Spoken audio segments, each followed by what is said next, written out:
listening to Hungry for More, an Epicurean's Dilemma, and I'm your host, Trish Glose. The delightful Sara Hauman on the podcast today. If you recognize her name, maybe her face, it's because she was on a season of Bravo's Top Chef. Sara says it was a trip to Spain after high school where she really discovered her passion and love for food. Back in the States, she enrolled in culinary school and her cooking career took off. She worked in several restaurants along the West Coast. She also worked at a restaurant in Spain, one of the best in the world. No big deal. She says the year 2020 was a big one for her. That's when she was invited to compete on Top Chef. Also, though, her company, Tiny Fish, really started to take shape. She talks about the show, what she learned from it, what changed for her afterwards, and this company, why it was so incredibly important for her to start it, and what she's learned along the way. She says the biggest takeaway, though, in the last several months has been all about leaning in to not only what you can do, but who you are. Here's Sara Hauman. Sara Hauman rhymes with ramen. That's how... Yes. Oh my God, that's great. I've never heard that before. Okay, so that's... I've never heard this Hauman rhymes with ramen. That's great. Hauman rhymes with ramen. I was looking it up because I'm like, I can't ask her how it's pronounced. I need to know. I mean, honestly, I think if you're gonna say it right, it's Hauman, but I don't know. I grew up saying Hauman. Very recently, someone was like, do you know that your last name is Human, but with an A added into it? And I thought, oh my God, I never actually realized that. Yeah, it is. What is Hauman? What is that? It's like German, Belgian. Okay. Yep. Yep. Well, mostly Hungarian, a little bit of Belgian thrown in there. We're all mutts, right? At the end of the day, we're all mutts. Absolutely. So Sara Hauman, you're a chef. You are the owner of 10 fish company, Tiny Fish. You've worked in restaurants all across the West Coast, even in Spain. We're going to talk a lot about all of that. And a lot of people will probably recognize your name or your face because you were on Bravo's Top Chef, which we're also going to talk about. I was, yeah. I was on a silly TV show. Not silly at all. And you're actually joining me. You're joining me from Portland, so we're neighbors, basically. Yes, we are neighbors. I just was I took a road trip actually from San Francisco up to Portland because I had quite the busy June, and I know I needed a little break in between getting back to crazy work again. So I just kind of took a little road detour throughout Oregon. Good for you. It's a beautiful state. It really is. Yeah. Originally, though, you are from Southern California, San Diego, right? I am. Yes. I'm from the San Diego area. I'm from a little town about 45 minutes north of San Diego called Vista. Pretty much smack dab in between Riverside and downtown San Diego. Not necessarily close. I mean, it's close to the beach. It's I don't know, 10-minute drive, but definitely more inland. I grew up kind of normal. It was a cute little town. Went to school, played lots of sports. So I visited San Diego once, I believe, in college. And my first thought was wait, people live here? They live here? Yeah.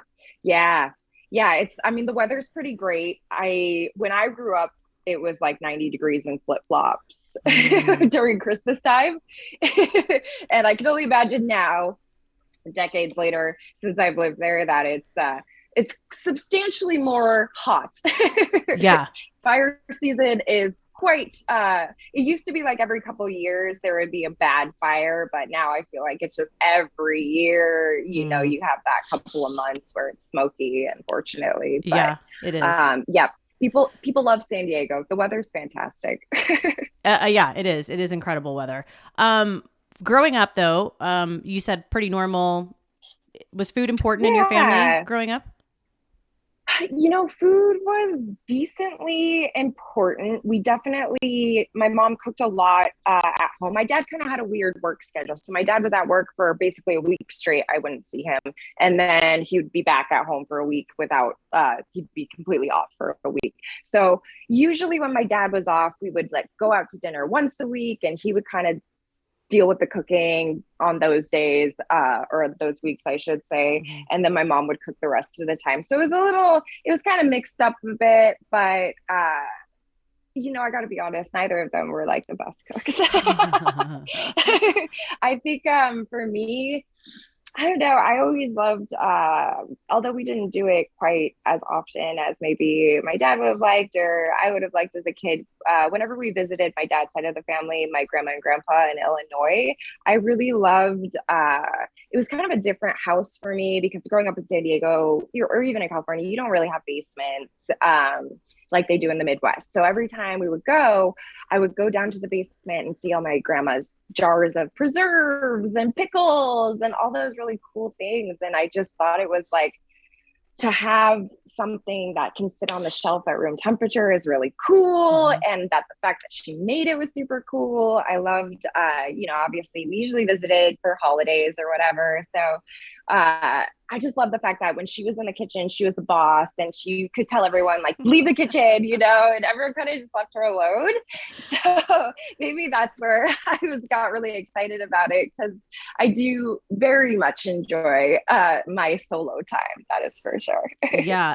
I've done interviews with other chefs and it's kind of split. Some of them really like to have people in the kitchen helping them, but a lot are like, get the hell out. Like, this is my domain. I'm a control freak. I don't want you in here. Yeah, I don't mind a little chitter chatter here and there. Like basically, it's as if they're standing on, the edge of. They're standing on the sidelines of like the soccer field. Please don't enter the soccer field. I'm the only one playing. You can comment. We can drink wine together, but just don't walk in the kitchen. Please Right. don't touch anything. Maybe you can do some dishes afterwards. You can applaud, but that's about it. Right. That's the best part about cooking though, is because once you cook dinner, everyone jumps at helping the dishes. So That is nice. That's the best part about it. Was it after high school that you went to Spain? Was that? I did. Yeah. So I went to Spain a couple of times. My parents split up pretty much the first year that I was in high school. And my dad, it was the time of the chat rooms, the AOL chat rooms. My dad, oh yeah. So my dad being, older in life, he decided to go on one of these chat rooms. He met a British woman who lived in the south of Spain. So the whole plan was I was going to graduate from high school and my dad was going to retire. And of course, I decided that maybe I would take a little break from high school or between high school and figuring out whatever it is that I wanted to do. So I wound up in the south of Spain for about a year. Got to be honest, I didn't do anything. I was a lazy sack of potatoes. Good for you. I just kind of roamed around and ate a bunch of food. It was really great. I had a lot of quality time with my dad too. We would like cook dinner often, and the summers were so beautiful there. And then I came back and kind of, I got to be honest, I did well in high school. I did well in school. I've always been pretty like book smart and studious and I really do like excelling at things like that.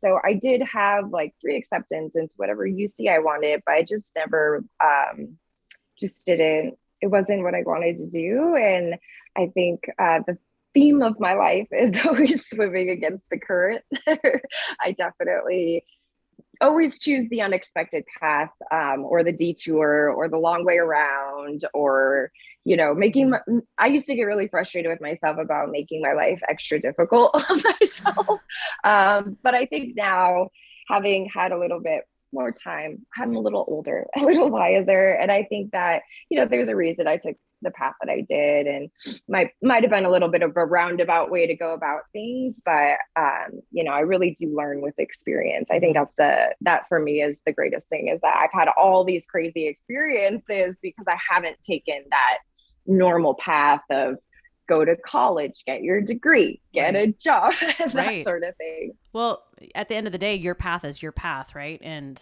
it's no one else's. Absolutely. And you're traveling that. Was it in Spain that you kind of fell in love with food? Was that a lot of motivation to go to culinary school? Yeah, it was. I was really always interested in food. My dad and I would go fishing. I thought like cleaning the fish was the coolest thing ever. I wanted to like poke the eyeballs and get the cheeks and Nice. all that good stuff.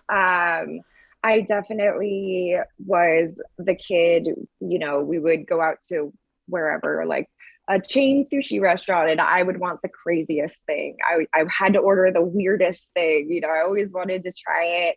I remember in high school, randomly too, I think a couple of my teachers actually kind of noticed that I was really into cooking. And so they actually took me to one of those like cooking classes at Sur La Table, Aw. like, yeah. So it really, when I kind of look back at my life, it definitely was always there. And it never really occurred to me that I could go to cooking school, I guess, Mm-hmm. until it came to the point where, I know I needed to get some sort of education to appease my mother. So I said, okay, great, I'll go to culinary school, I guess. And she was fine. She was just happy I was back in the US and going to school. So that's what I did. Did you fit there? Did it make sense when you enrolled? Was it like, aha, this is it? Um, I think what it was my whole circumstance, because I didn't just go to school. Mm-hmm. I went to school full time. So I took all of my cooking classes you had to do on campus, and then you still had to, I got a bachelor's degree in whatever, culinary management, doesn't mean anything. But regardless, like I had to take normal classes too. So I took all the normal classes online. I went to the actual campus to cook, and I also worked completely full time that entire period of my life. So quite honestly, I was exhausted. I had several meltdowns of like, what am I doing with my life? But I think, honestly, if you can't go to school full time and work full time, the restaurant industry is probably not for you. I know so many people that I went to culinary school with, and, maybe they went to culinary school and that was all they did. They just went to school. They had like a little bit of a part time job. But so many people I know are just not in the industry anymore. And I think it really takes like a very strong work ethic. You have to really enjoy. I enjoy getting sweaty every day, and going to work and having to take a shower afterwards because you're so stinky. And Yeah. it's this sense of accomplishment after a full day. Yeah. Obviously, I was very tired in my 20s, but Mm-hmm. but we made it happen. And again, like I said, I really think a true test of someone who can stand the industry, that the restaurant industry, is that working full time and going to school full time. And I worked full time in a kitchen too. So Yeah. I was basically like hitting it from all the angles. Yeah, like when did you sleep, right? And I've heard that too, like especially from people who are super passionate about cooking and wanting to be a chef. They worked full time in a kitchen, they went to school full time, and it was this like daily grind of barely getting any sleep and literally, like Yep. you said, meltdowns, like having meltdowns occasionally, frequently. Yeah. I mean, yeah, I remember, I would skip out on class sometimes because I was so exhausted. Like I would have a headache because Hmm. I'm just so tired. I don't necessarily know if I would recommend it. But at the end of the day, like I think it really showed me that, one, I have a very strong work ethic, which Hmm. is definitely what you need in a kitchen. You cannot work in a kitchen without a strong work ethic. I think it also, it showed to me that I am really passionate about it. And even in the midst of like being so delirious that you have no idea what's going on, and I can't even remember what I did on my 21st birthday. Oh man. You know, it's like, at least I think it's just this passion for it that I didn't, I still really love cooking, and it's really hard. I think it's easy to kind of get stuck in this groove of like, what the hell am I doing and whatnot. But I kind of started that way, and maybe that's why it's always been kind of a love-hate relationship with restaurants. But Yeah, I don't know. I just think working hard is part of the deal. And it is. if you can't do it, It then is. you might as well just find something else. I totally agree. And work ethic is one of those things that was drilled into me at a very young age. You don't call in Yeah. sick, right? You just go, Right. even if you feel like shit, you just Absolutely. go to work. If you're hungover, like that is not an excuse. Well, because Honestly, if you're hungover, you did that to yourself. Like you're not like, right? absolutely. You have to suffer through it. I Right.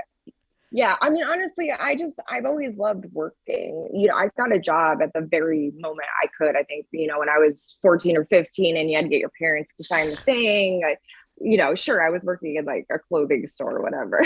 But, Still. I even in high school, I was working close to 30 hours a week just because I don't know, there's something really satisfying to me about being really productive and earning money for myself and supporting myself. It just seems like, I don't know, I get a kick out of it, I No, guess. I hear you. I left the TV news biz last year, and so my days before were like you go into work and then you're done at 6:30 and you come home, and it was very consistent. And Yeah. now my work days are random. Sometimes I work 7 days a week, sometimes I work 3 days a week, but it's odd. I will tell you that. Like not having if you're like I don't really have a whole lot to do today, it feels gross, especially if for someone who Yeah, has a strong work ethic. absolutely. Absolutely. I'm kind of going through the same thing. I had a pretty rough, like I basically haven't even been self-employed for a year yet. It'll be a year at the end of July.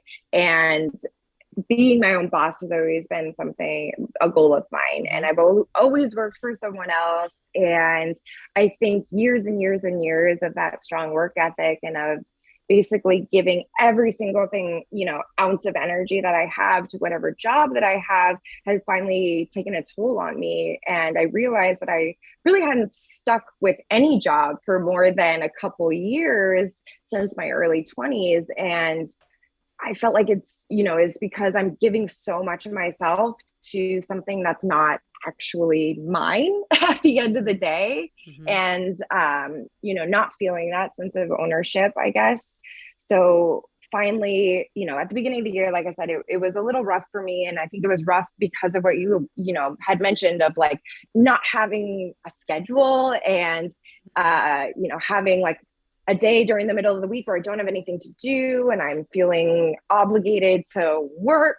But what does work mean? And a lot of times when you're, just starting a business, you don't get that exchange. You don't get the like, I'm going to go to work, I'm going to clock in and I'm going to get a paycheck. Mhm. You're just like, well, I'm gonna just do some stuff and then I don't know where money's coming from.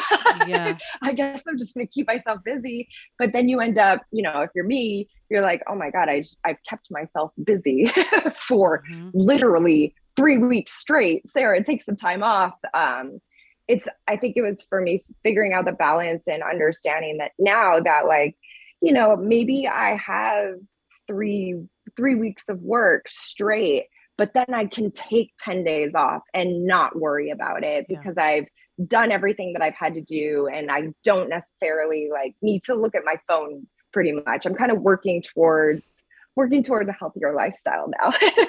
I feel like It's I feel like you've been watching me the last like few months. It's so it's yeah, hard. It's hard when you're a productive person, it's hard to wake up and just look at your calendar and go, "Ugh, I don't have anything to do today. I have to figure something out for me to do." absolutely. Absolutely. I mean, and for me, it was like, okay, well, I'm gonna just make a million Instagram videos, cooking and whatever. And I think a lot of people are like, oh, Sarah, she's really like on the Instagram. And I honestly was just doing it because I was super bored and I didn't know what else to do with myself. And I was like, well, I guess I'm just gonna keep doing these because people seem to like them. No, I feel that. Not to mention it's great for like keeping myself fed Mhm. because that gets hard too for me because I work super hard during the day and I hate eating during the day because it slows me down. Always the same in the kitchen too. I feel like there's a very big like miss like it's misjudged that chefs are really well fed. We are very not well fed. We graze on very fatty ingredients all day, low nutrition. So I definitely like I said, I took a step back. I kind of reevaluated. I was like, okay, we need to be a little bit healthier. Let's put a little exercise into our day, maybe if we don't know what to do. I hear Maybe you. we'll go on Yeah. a little walk, get some vitamin D, eat some vegetables, cook a nice dinner for myself, Mhm. because I think that's a huge thing for me too, is when I cook, it's about, it's always been about other people. It's never been about me, really. It's been about the joy that I get from sharing what I made with someone else, that's where I get my excitement and my happiness. And of course I love food and I love eating, but when I'm actually cooking, it's more about everyone else. It's not really about me at that moment. So just trying to treat myself a little bit nicer. Like I said, cook myself a nice meal because I matter too. Yeah, you do. No, and if you don't take care of yourself, you can't take care of really anybody else. So Absolutely. it's super important. Absolutely. So you finish culinary school, you're working in restaurants, but at some point you decide to go back to Spain. Back to Spain. I read That's this it. was kind of working in this restaurant specifically was on your bucket list. It was. Yeah.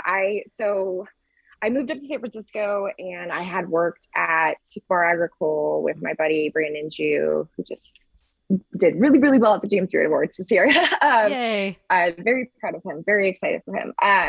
So I was working at a restaurant called Bar Agricole I was there for almost 3 years. That was probably the longest job that I had. But within that, I had several second jobs, of course, because what else would I do other than like get a baking job in the morning? Of course, sure, stupid. Makes total sense. Yeah, no, I was like, I don't have to be at work till like 3, so I might as well just get another job. Oh my gosh.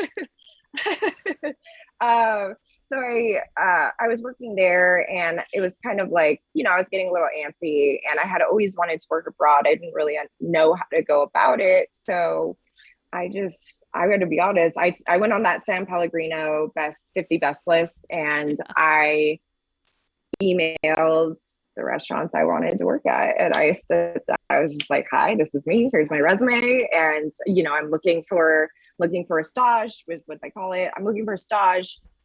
Basically it's unpaid, for this amount of time. And I really need, a lot of times, especially in Europe, they have housing for like the free labor. So that was kind of my things. It was like, I'd like to be there for a couple months. I need free housing, and I will absolutely work my butt off, basically. And Etchebarri was the restaurant that I really wanted to go to. I thought it was beautiful. I think I was first introduced to it with Anthony Bourdain had gone there on like the No Reservations. I thought it's Basque Country, right? Yeah, it just seemed so picturesque, and there was like mist everywhere and cobblestones, and it really was. I think there was something so primal about outdoor cooking and cooking with fire and keeping it really simple and having just really well sourced ingredients that aren't messed with a whole lot. And very ironically, it was the first place to email me back, and they said, yeah, absolutely, we have housing. And I said, okay, great, I'll be there for a couple months. And they said, no, you're going to be here for 6 months. And I was like, oh, okay, I guess I can make that happen. Awesome. So yeah, because I was a little bit, basically they choose a couple people every year with a little bit more experience to kind of stay the whole season, to help out a little bit more in the kitchen. So I was very, very lucky with regards to that. And it was definitely one of the coolest places for me to be. And I think it fit me perfectly in my personality. It wasn't this stuffy kitchen where everyone's wearing chef. No one wore chef coat. We just wore t-shirts and like ratty aprons that didn't actually match. And nice. It was really, really fun. Did you want to do this just to do it? Did you want to do it to prove something to yourself? I just wanted to do it. I always thought it was really, really cool to work abroad. I had a sous chef, I think, when I first started out, and we were good friends. And I think he actually went to culinary school in France, or like worked in France for a little bit. And I was like, man, that is so cool. I have no idea how you would do that, or like how to even go about it. And, again, it was that I got to give myself more credit sometimes, but, like just figuring it out on my own and figuring out how to make the things that I want to do happen in my life. So I made that happen, and I was so nervous when I got there too. I didn't even sleep the first night. And then I got into the kitchen and realized like it's just a kitchen in another country, and they might not be speaking the same language, but But it is I the same still language, right? yeah, I understand the movement. I got to work in what they call the brasa, which is the grill area with Victor, the chef. Victor's first language is Basque, like he doesn't actually really speak a whole lot of Spanish. Um, but we don't have to communicate. I would watch him, I would pull the plates out, and, it's these visual cues. And I think he saw me picking up on those really, really quickly. So that's why I kind of got invited to like work in that area too. Good So for it was great. you. Way to own it. I Yeah. love that. Um, would you say, I mean, this is one of the best restaurants in the world, right? So, It's number 3 right now. yeah, I guess for you, I mean, obviously you learned a lot that you're still carrying with you. And you mentioned it a little bit. It's just this like simple approach, right, to food. There wasn't a It is. whole bunch of fancy things put on a plate with tweezers, right? That's what it sounds like? No, Okay. definitely not. No tweezers. So I guess the biggest takeaway from that experience. Biggest takeaway was that you can literally put a shrimp on a plate with olive oil and sea salt, and it could be one of the most delicious things that you eat.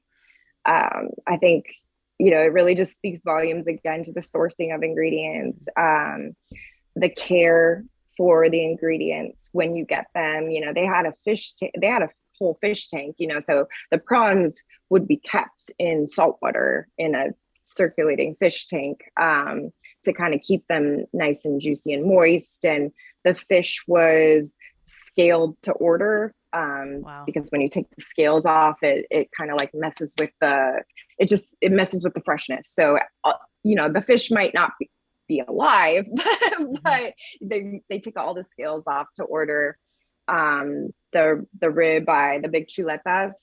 They never even saw the refrigerator. They would be slaughtered, and then they get wrapped in linen, and then they would just live under the meat slicer. That would never happen in America. But what it does is it dry ages it, Right. and so every single day it's just getting more and more and more dry aged, which is really, really cool. I think it was about, it takes out, a piece of the kind of like institutionalized restaurant that you sometimes, with all the ordering, and you got to go through these big companies here. It really was, you just felt a lot closer to nature when you were cooking. And obviously it's not very hard when you walk out the door and you're in the middle of this beautiful valley in this tiny town. That helps quite a bit. um, but I think that's really where I had kind of developed this desire to cook over fire. And I, obviously, also being in Spain, I love tinned fish. And so we actually worked 6 days a week there. We only had Monday off. And so after Sunday service, we only did Spanish lunch on every day except for Saturday. Saturdays, we would do dinner. So Sundays after lunchtime, so around 5 or 6, we would definitely celebrate the end of the week. And Nice. oftentimes I would find myself the next day eating a baguette in my bed with cream cheese, because they love cream cheese there, and a different tin of fish. That's just what I would eat on my days off. It was the best thing ever. It's a little foreshadowing, I think, right? Because you were A there, little bit, you yeah, kind of fell in love with absolutely. you fell in love with tiny fish there.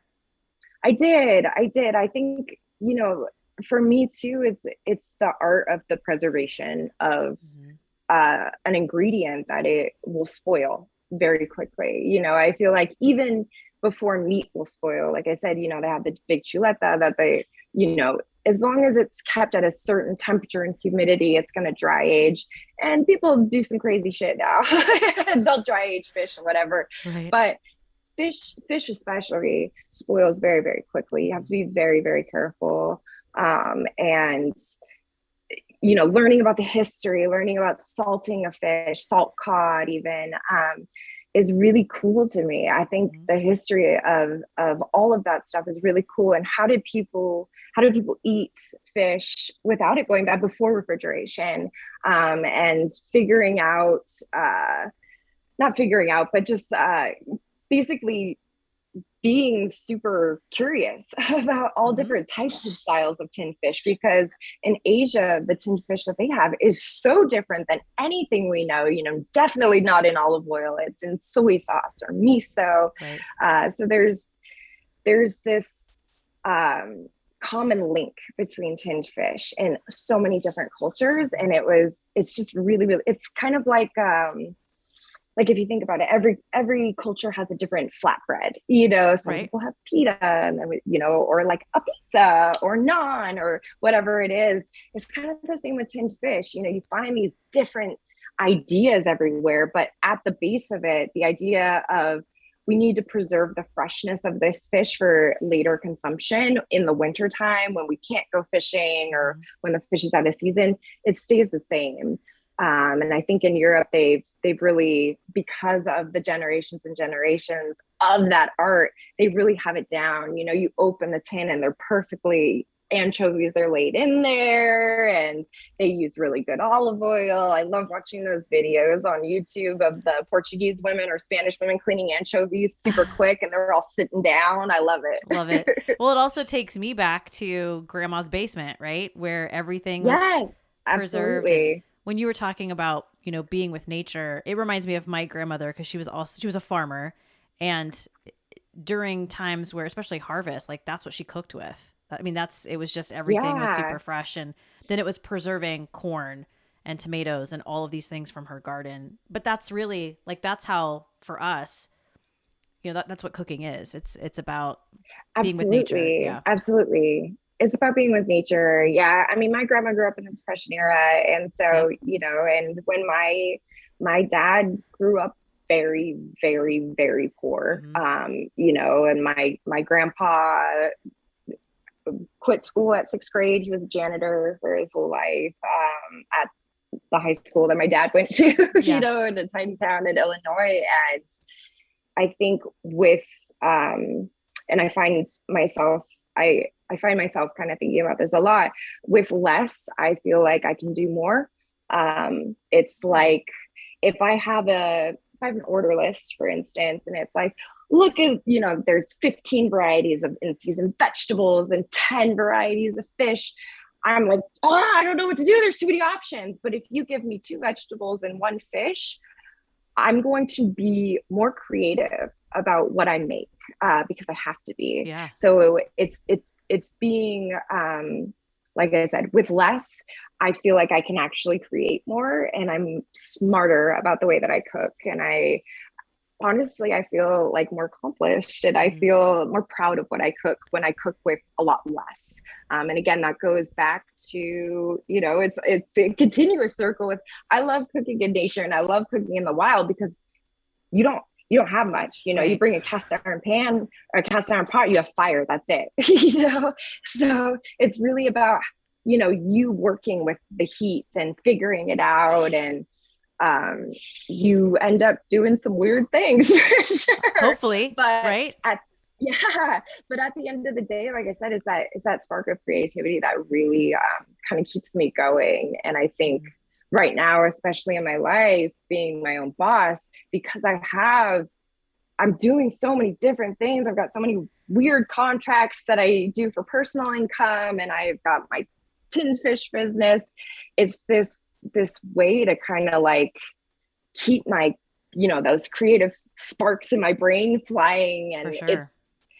it's easier for me to see myself doing this, whatever this is, 2, 3, 4 years down the road from now, as opposed to being a restaurant chef and walking through the same doors and doing the same, not necessarily doing the same food or the same thing, but it's very repetitive. And I guess I realized pretty recently that that's not the way that my brain operates. Right. Well, beautiful segue, because talking about doing more with less, let's talk about Top Chef, because, and this is what fascinates me. Tell me, how did this happen? Like, were you approached? Did you get an email? Did someone call you and say, Sarah, we want you on Top Chef?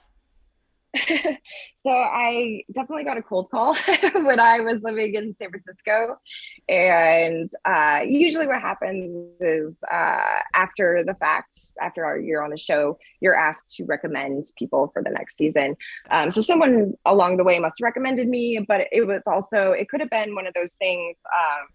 I was getting a lot of offers at that time. It was, I think I just had a couple like James Beard nominations and Okay, whoa, whoa, I'm whoa. under 30. No, not just had a couple James Beard nominations. Okay, let's pat yourself on the back a little. Yeah, I just think You it's were getting so silly. recognized. You were getting um, recognized for your awesomeness. yeah, I was getting a little recognition, and I think if you googled like San Francisco rising star chef or whatever, Yeah. you could very easily Google. I'm sure my name popped up Yeah. as well. There you So were. I Exactly. basically got a cold call. I got a cold call in San Francisco, and then um, I had kind of gone through the entire casting process, and then I said, "I'm sorry."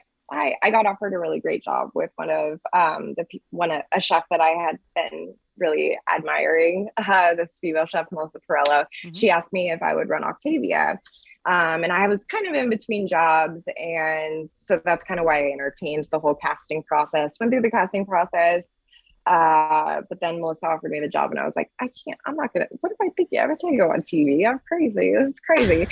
So I turned it down and I said no. And then I didn't really even think about like burning a bridge. I was just really excited to work for Melissa.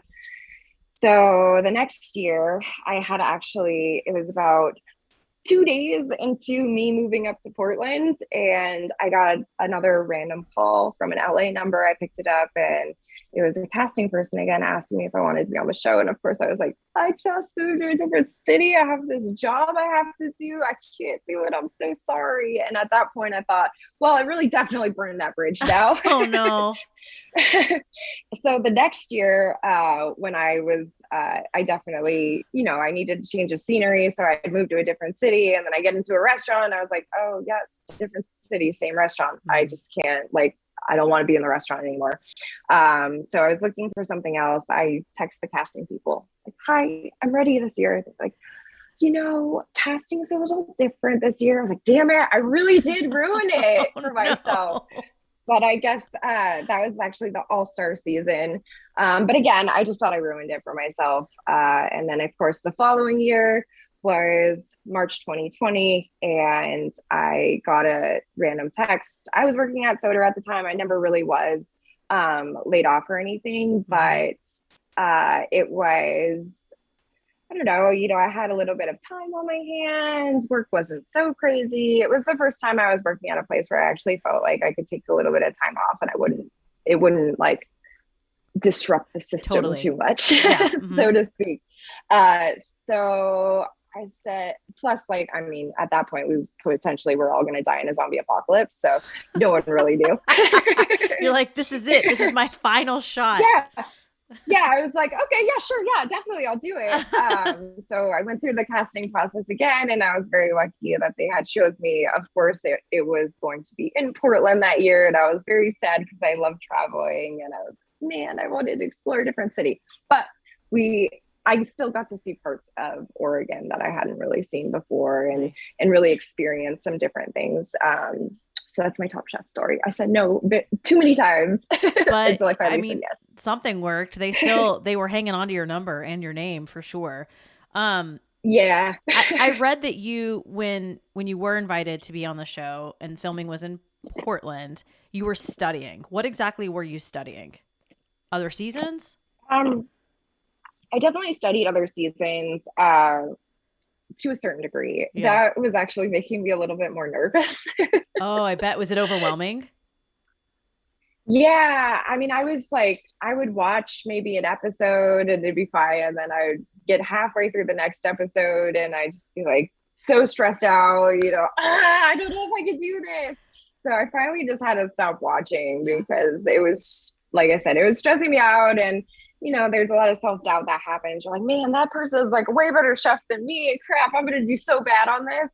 So I basically just told myself, that if I do terrible, I'm just gonna come back. I'm gonna delete all my social media, pretend like it never happened. No harm, no foul. Didn't exist. But you did really well though. You did really well. I did. I shocked the hell out of myself. Yeah. I'll tell you that much. Do you think I think I shocked the hell out of everyone because I was the nervous Nelly of the group for sure. Do you think sometimes, because I read somewhere that even when you create a plate of something just for yourself, that you critique the crap out of it? Do you feel I do, yeah. I sure do. Do you feel somewhere that there's like, because I'm feeling this too lately, imposter syndrome? Like people are gonna, Oh yeah, at any moment 100%. they're gonna figure me out, and I'm not that talented. 100%. Absolutely, 100%. They're gonna figure out all my tricks. They're gonna figure out that I actually have, no palate, and my food's too salty or too sour or whatever it Yeah. is. Absolutely. Or the other thing too is, especially in this kind of Instagram, TikTok world that we live in, it is incredibly difficult to have any sort of real, genuine new idea. Yes. Basically we're all kind of feeding off of one another. Even if you're like, man, I think this is a great idea, half the time I'm like, did I see this somewhere? So there's also that I definitely overthink about all the time is, am I copying someone? Oh no, is someone going to get mad at me? Yeah. Like, I'm not doing anything super special. Someone else has definitely done this before. I definitely say that a lot. My go-to is telling people somewhere some little old lady has done this a million times over. I'm not doing anything special. So it's so funny that you said that. I interviewed a recipe developer, created cookbooks, and that was my question to her. Like sometimes when you're doing research for recipes and you have something in front of you and you see it 8 bazillion times on Google, right? And she said, yeah, Yep. absolutely. We're not reinventing the wheel with these recipes for this cookbook. So I'm sticking to the stories behind the recipe. This is what my grandmother used to cook. So that's what I'm going to do and freshen it up a little bit in my own way. So I just always thought that was interesting. Yeah, you're right. For chefs and recipe developers, maybe you're not necessarily creating something brand spanking new, but it's the story behind what you're cooking. It is, and I think, again, putting yourself out there, what I did realize putting myself out there is that, maybe I am a lot more creative than I give myself credit for. And maybe I do, I've given myself the opportunity to have all these different experiences and work in, a Michelin-star Chinese restaurant in San Francisco and work in the Basque region at a very simple grill restaurant. But I've given myself the opportunity to really learn about different cuisines and techniques where, again, I don't think that I'm doing anything that anyone hasn't done before, but I'm able to understand and realize like, hey, what goes really good together that most people don't think about? Parmesan and miso goes freaking great together. It is two umami bombs, like crazy, And so when you're roasting like eggplant, for instance, I make an eggplant dip. People are like, man, this is so delicious. It is literally roasted eggplant, Parmesan, and miso. That's it. No salt, no nothing, 3 ingredients, boom, done. You get your acid from the fermented miso. You get a little bit of acid from that Parmesan. You get the cheesiness, you get the nuttiness. And it's taking the different experiences that I've had and kind of analyzing those ingredients and putting them together in a really interesting way. And on the show, it was a really diverse season. You had all these awesome cooks. But at the end of the day, you had, Maria cooks Mexican food and Jamie cooks Vietnamese food and Shona cooks Japanese food and Gabe cooked, Mexican food as well. And so you have all of these people who are cooking a specific cuisine. And then you have me, and I'm just a wild lady in the corner putting crazy shit together like Parmesan and miso. And everyone's like, what the hell is going on over there?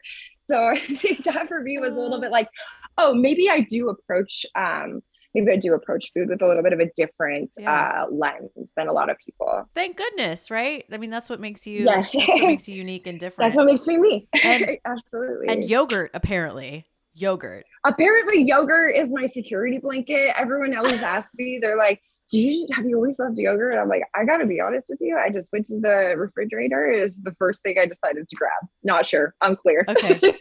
Are you okay with I do love yogurt. Yeah, yogurt's Yes. delicious. Are you okay with the name Yogurt Queen though? Are you okay with that? Oh yeah. Okay. Absolutely. Always. Okay. I think again, it's the whole TV thing is a huge learning experience. But one of the biggest things I learned is like, you know what, just lean into who you are and lean into yourself. And the more you lean into it, the more that you're gonna get from it. Yeah. The more and again, it's my Yogurt Queen title forced me to make a whole bunch of videos with yogurt I would have never done, and now put yogurt in weird things. Yes. It's being creative, and continuing to say, okay, well, I'm going to just lean into this thing. And whether or not it's food, I think it's been a really good life lesson of like, lean into who you are, and really embrace it, because the more that you do that, the more powerful it comes across to other people. And I think especially with the whole tinned fish thing, it's kind of weird. I don't know, I put weird flavors in a can, but it's also I light up when I talk about it. And the more that I light up when I talk about it, the more people are going to be responsive and they're going to absorb what I say. Yeah. And, then I can really talk about the things that are important to me, like, sustainability and, the abundance of fish on the Oregon coast, and maybe why we shouldn't be trying to tin salmon and tuna, because we have all these really small fishermen who have these canneries that's for them. Like, let's not take money out of their pocket. So it's really being, I think, leaning into all of those things, yogurt, whatever it is, has really given myself, I almost created the platform for myself to speak to the certain things that really, it was basically me being like, okay, great, I'll be this person you want me to be. So now I can talk to you about the things I actually want to talk to you about, because now you're listening to me. Beautiful. I would say you light up when you talk, period. You're you're very animated. Maybe. I'm pretty sure that's maybe why they love me on reality TV. Just like super animated, and you definitely light up. And I love that you said lean in. That's been my advice to myself the last 6 months, just really leaning into things that make you and that you love doing, because like you said, you will get more out of it on the other side if you just lean in. Absolutely. Lean on in. Absolutely. For the show, what changed for you? Because you said you didn't have a whole lot of confidence in yourself, it sounds like, but then definitely not. At some point though, you were like, hey, I am good at this. I know what I'm doing. Yeah. I still feel like sometimes I have no idea what I'm doing, but I think it's just realizing that no one else has any idea what they're doing as well. It's no one else has an idea. We all kind of do whatever. It is a lot easier to, I guess, when you mess up on TV, there's something about messing up on TV that's a little bit, it's humbling, but in a good way. Continuing to do social media very regularly has also helped maintain that confidence level since the show. And taking risks. I always used to take risks. I went to Spain, and I feel like I kind of got into a little bit of a rut, late 20s, early 30s, and I wasn't doing, I think it's easy in that time to be like, well, I should be getting married and having kids and doing the life thing. Right. And, maybe, like you said, that's, everyone has their own path. I don't have to do that. And, I realized that maybe I wasn't in the best relationship, and maybe, there's certain things that I want out of life, that I didn't have the confidence to do, because I was in a weird place where I was trying to be someone for someone else, and not just being the person I want to be. I was afraid of someone calling me a sellout, or all these other outside influences, when really, I'm the person who I need to make happy. I don't need to make anyone else happy. And I think, for me, I'm so crazy busy and I'm doing so many weird things all the time, and it's a lot of anxiety, but I really haven't been this happy in a really long time. And that means the world to me because, I don't know. Good for you. It's No. just, Yeah, it's that's just, it's amazing. so nice, it's, I feel like my food is better. I actually like what I cook for people. I get excited to cook for people now. And, before, sure, I could put together a menu and whatever, but I didn't get any joy out of it, and Mm. I had this whole idea that I moved to Oregon to like focus on life things. And I just want to clock in and clock out right now, but that's not who I am. And it's not who I'm ever going to be. So, I had the opportunity to start my own thing, and I just thought, well, if I don't do it now, there's literally never going to be a better Yeah. opportunity for me to do it now. And if I don't do it, then I'm never going to do it, and I only have myself to blame for that. So It is refreshing when you start to whittle away the things that you don't want, right? It's like, yeah, I can do this and I can do this and I can do this and I'm pretty good at these things. And then you kind of go yeah, real talk with yourself. I don't want to do those things though. I really want to do yeah, this. And then that's where you go. Speaking of, yeah. 10 fish. Like, I mean, we've been talking Ten about fish. it a little bit. And in some of the interviews I've read with you, it was this, I'm going to start this company. I'm going to start this company. Where did you get this idea to 10 tiny You know, fish? so when I moved up to Oregon, I had always had this like I want to have like a tinned fish thing. So when I moved up to Oregon, I registered my Tiny Fish LLC. And the one thing that I was made in restaurants that people always loved in the Bay Area was pickled anchovies in the Mhm. Spanish style, so boquerones. And it was a lot easier. As I had done my research, I was like, well, shelf stable products have all this whole thing and definitely kill someone. So maybe I'll focus on a refrigerated product first, and then kind of work my way there. Okay. So I was very, very, very slowly doing what's called a HACCP plan, which is kind of like a food safety Mm-hmm. thing that you need in order to do your whole thing, and figuring out commissary kitchen and the whole 9 yards. And by the time I had like finished the HACCP and whatever, it was literally March 2020. And I thought, well, I don't want to waste my money if we're all going to die in the zombie apocalypse again. So I was like, well, we're just going to put this on the back burner. Right. And then, of course, like I said, the show had happened. I really didn't think that they would air the moment that they were like, well, what is your ultimate dream, if you could have anything. And I was like, I kind of want to own a boutique cannery, as weird as that sounds. And I had a buddy who, again, very, very lucky, he basically said, hey, if you're not doing this because of money, there's no reason to not do something you're passionate about. I personally need to invest because I have to decrease my taxable income. You're doing me a favor as much as I'm doing you a favor. So please take my money. I was Wow. like, okay, I Okay. guess I'm gonna do this. So I kind of had it in my mind that I was going to start my own little cannery. Uh-huh. And a couple months into that, I was like, man, it is a lot. I'm definitely gonna need more money, huge investment, feeling a little bit overwhelmed. But that was when was contacted to do like a collaboration tin with a cannery up in Willapa Bay.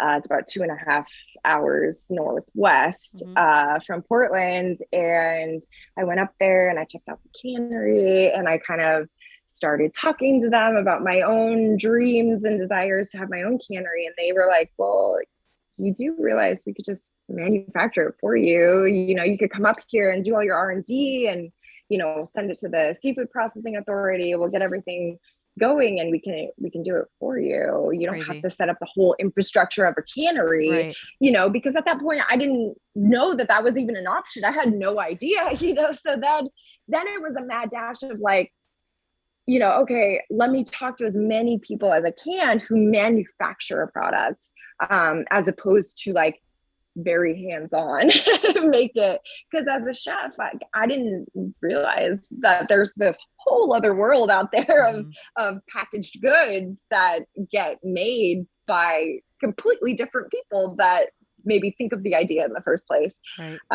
So that was kind of, I found them in August, at the beginning of August of last year, and they said it's possible to get products on the shelf by Christmas. And basically, I'm a very competitive person, especially with myself. So that's all you had to tell me. And I was like, okay, amazing. I'm going to work as hard as I can to get product on the shelf by Christmas. So I hustled my butt off, and I did it. Amazing. Congratulations. Yeah. Good for you. Oh, thank you. Did you also, though, was it in starting this company and going down this path, did you also kind of realize too that there were all these fish out in the ocean that we're not paying attention to, and they're incredible and they're delicious Yeah. and it's sustainable? Absolutely. It's just, I think again, it's the chef in me where I'm like, everyone does smoked salmon, everyone does Yeah. tuna in olive oil, or, whatever. Like, we have so much of that on the shelves. And I'm going to be honest with you, the tuna in olive oil from Italy, or Portugal is delicious. Right. Why would I even try to compete with that? Like, that's insane. And again, it's recognizing the art of the preservation of fish with a global perspective. Mm-hmm. We don't just, it's not just the domestic market. We've got Asian tinned fish that we don't even pay attention to, and I find a lot of inspiration from different cultures when I'm cooking a meal. So I did a little bit of research, and I really wanted to, one, focus on a different species than the normal things you find in a Gotcha. tin. I think that's more interesting. Bivalves are incredibly helpful to the environment and the oceans. So I use a lot of bivalves. I think, again, we have so much rockfish. I'm very excited to kind of do some R&D next round on some lingcod or even some sablefish. It's taking the idea of, being a chef who sources local produce because it tastes better, and applying that to a consumer packaged good that you're going to find in the store, on the shelf. Because to me, the closer you get to the source of whatever it is, the more delicious it's going to be. And also, there was a huge guilt. I don't know when I became this nature person, but like, there's this huge guilt that I was feeling of, like, I'd worked in restaurants for so long. You see how much waste happens. Yeah. And, just starting a company, I was like, I'm increasing my carbon footprint as a human times 100 right now, just starting this company.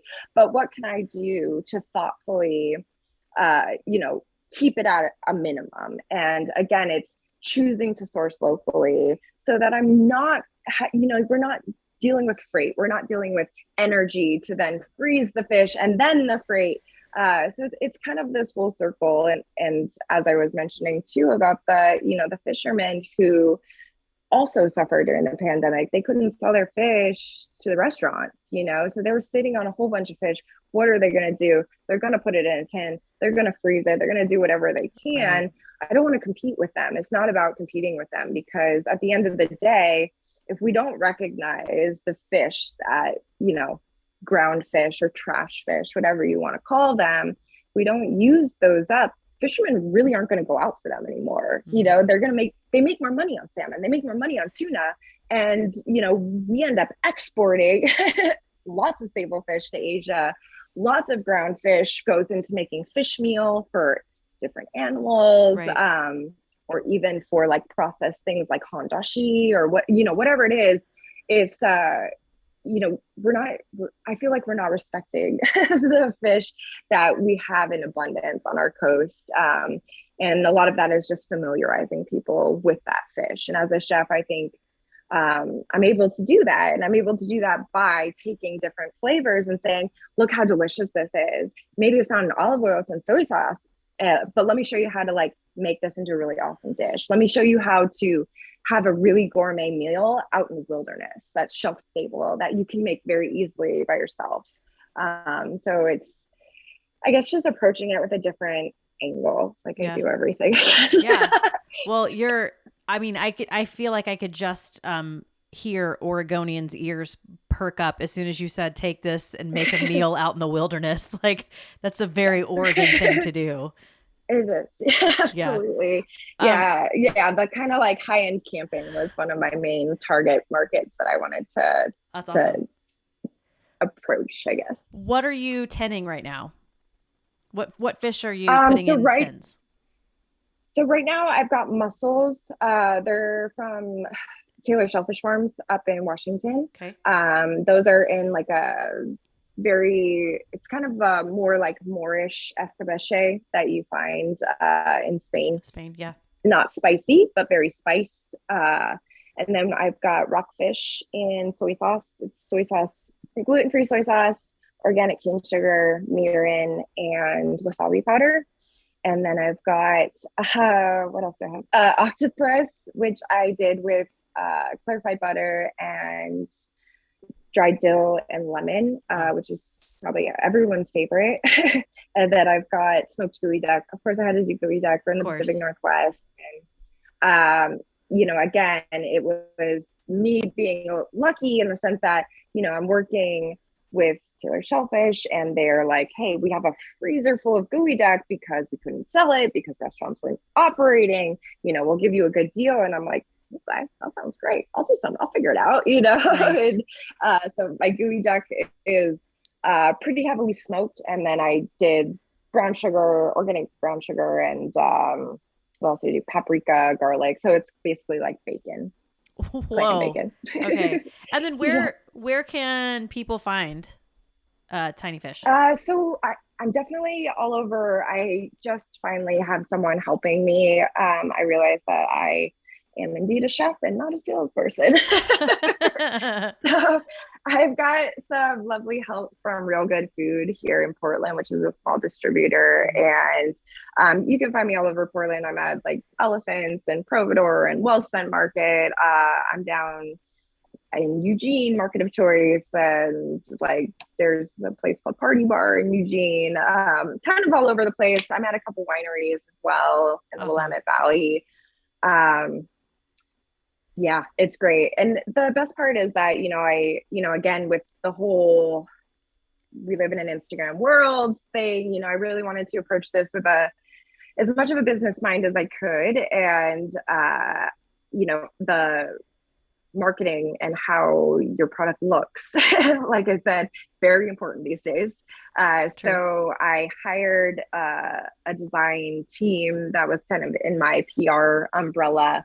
And what I had always loved is, me being the weird kid that I always was, whenever we would go to places like Ranch 99, kind of like Wajimaya here in Oregon, like a Japanese or Asian grocery store, I'd find myself in the snack aisle and I would look at these packages with like cute little creatures fishing. I got like a Right. frog fishing on top of a turtle, and I have no idea what the snack actually is, but there's these cute characters and bright colors, and it makes you smile and laugh, and you're curious.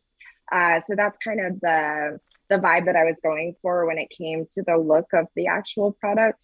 Nice. I told my designer that I wanted SpongeBob meets anime. Nice. And she pretty much nailed it. Very, very specific. I like that. Yes. We're gonna wrap up a little bit, but I have to ask just a couple of totally random questions. When you cook at home, what do you like to cook? What do I cook at home? I live by myself, so I mostly cook vegetables when Okay. I'm at home. I love cooking vegetables. I love firing up my little Bean Shotan grill. Any sort of like brothy vegetable is my favorite. I love soup season. I don't know. For me, like I never really gravitate towards the meat section, especially like, cooking for myself. If I buy a whole chicken, then I'm going to be eating chicken for a week, and that's just boring to Right. me.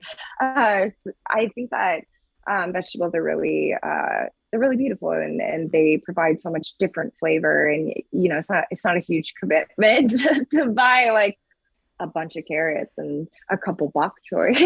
Totally. It doesn't go bad as fast. I don't have a freezer full of meat. I don't really need to operate on meat, and obviously I cook a lot of fish too. Fantastic. And then tattoos. Do you just have tattoos on the left side of your Oh, body?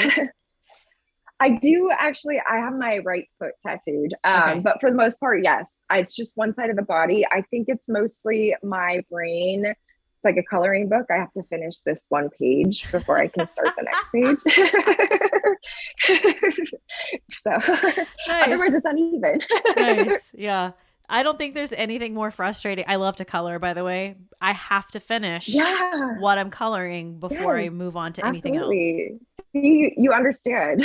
Yeah, it makes It's the total same. sense.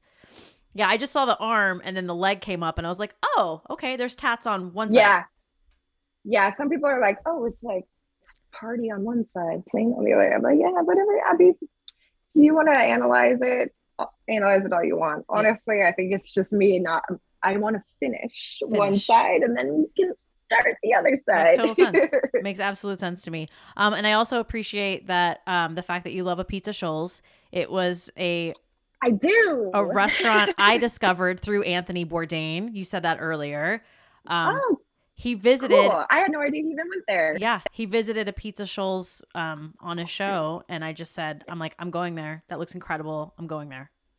It's so good. It's so good. It's so good. I think it's definitely probably my favorite. I do love Lovely's 50/50. Hmm. Great pizza, but to me it's more of like flatbread. When I think of pizza, that's like red sauce, you know. So Totally. pizza Shoals to me is like that red sauce pizza that I So love. good. And there's just so much love. There's all the love in the pie. So much love. So much love. Okay. 100%. We're gonna wrap up a little bit. Oh, um, and you also one other thing, you love dogs. I'm a huge I do love dogs. animal fan, anyways, but dogs, yes. I love animals. And you got them from the Oregon Humane Society. So I did. shout out to I'm Oregon glad you said Humane that. Yes, Society. absolutely. I'm a big adopt don't shop person when it comes to dogs and children, quite honestly. Nice. Good for you. I yes, I would love nothing more than to adopt a child. Maybe, once I get my own shit together. Yeah. Get your shit together first, would But you? yeah, I need to get my shit together, and then yeah, I would love to. I would love to adopt a kid more than like the whole pregnancy thing scares the crap out of me. I hate doctors. Bleh. I don't like shots. Shockingly, I know I can do needles with ink, but I hate shots. I still have to be like, can I lay down? Can I please have some juice? I Thank need some you. juice. Can someone hold my hand? Uh, Pretty much, yeah. I love it. Okay. Final three, best advice you've ever been given. I don't know that it was necessarily advice, but I had read this book, and it was by comedy actor Nick Offerman, who Yeah. plays Ron Swanson on Parks and Rec. But in his book, he said, "Luck is when preparation meets opportunity," and I think that for me, that is really something that I'm always going to remember. I think a little bit of luck in life goes a really long way, but I I consider myself very lucky. But had I not had I not come up to Oregon with the idea of tiny fish in the first place, I wouldn't have been as prepared. I wouldn't have been able to get everything on the shelf so fast. Had I not been thinking for literally, a decade about, my love of like the Asian grocery store and Asian ingredients, I would have never known about the tinned fish culture in Asia. I would have never, been thinking in my mind about this like SpongeBob meets anime type of packaging. And it's like the wheels have been turning for a long time, and I just never really put it down on paper. And then someone was like, "This is your chance, Sarah. Here you go." Yeah. It was like it all kind of came together all at once, which I think is honestly the way that I cook. It looks a little bit like a mess, and then all of a sudden you're like, "Oh, holy shit! I don't know how like all the food just got on the table, but it did." Amazing. Amazing. Very good advice. What's your happy place? The forest for sure. I was gonna I love. I was gonna predict that. Yeah, Yeah. I hate, I love being on top of water. Love being on boats. I like swimming too, but I'm more like, I like being on top of water, near water. I like being in the forest. hate my phone most of the time, stare at it way too much, want to throw it against the wall. I So know. any time that I can get away and literally forget that my phone exists is the best time for Yeah. me. That's so funny that you said that. I got an alert on my phone. I think it was yesterday. It's the once a week alert that tells you your average screen Oh, time. screen time. Yep. I like literally felt like I was going to vomit. I'm like, ugh, really? Yep. Time to make No, a mine's change. terrible. Yeah. Time to make a Mine's change. terrible because I do all my videos on my phone too. And Yeah. I sit there in the morning, even, social media, it's a huge time suck. I'll wake up in the morning and I know that I need to post or whatever. 45 minutes later, after comments and the messages and responding, I'm like, oh my God, I I know. woke up and was on my phone for an hour. That's how I started my day. I know. I know. Yeah. I mean, and I do all of my work on my phone too. And it's just, so I give myself a little bit of grace and a break there, but still it's Right. like, ugh, gross. Yeah. Yeah. I mean, I don't know what yours looks like. Mine's about 4 hours per day. Yeah. Yeah. Guilty So as it's charged. so icky. It's so icky. Okay. It sure is. Um, in all things food and drink, what do you crave? What always sounds good? What always sounds good to me is pickles, raw fish, and rice. I Yum. love pickles, raw fish, and rice. I could Wait, eat pickles together? and rice, like a little rice bowl. Okay. Love it.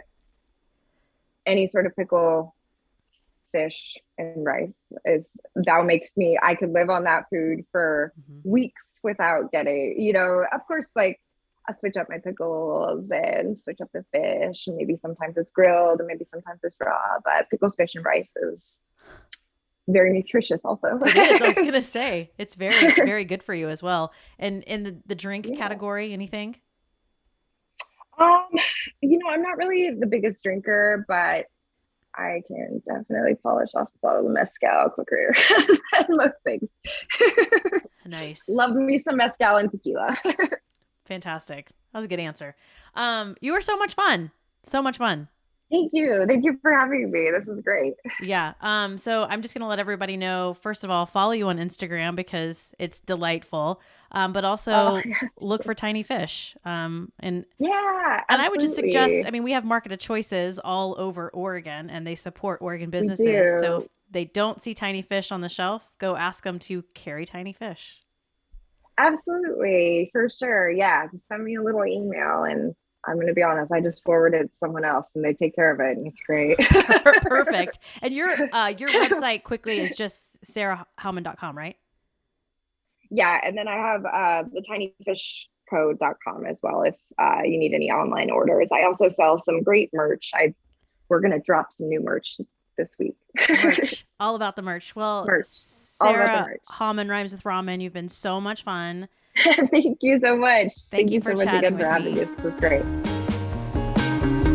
You've been listening to Hungry for More, an Epicurean's Dilemma with me, Trish Close. You can watch this podcast and subscribe on my YouTube channel. Just search Hungry for More, an Epicurean's Dilemma. You can also listen and subscribe wherever you like to listen to podcasts.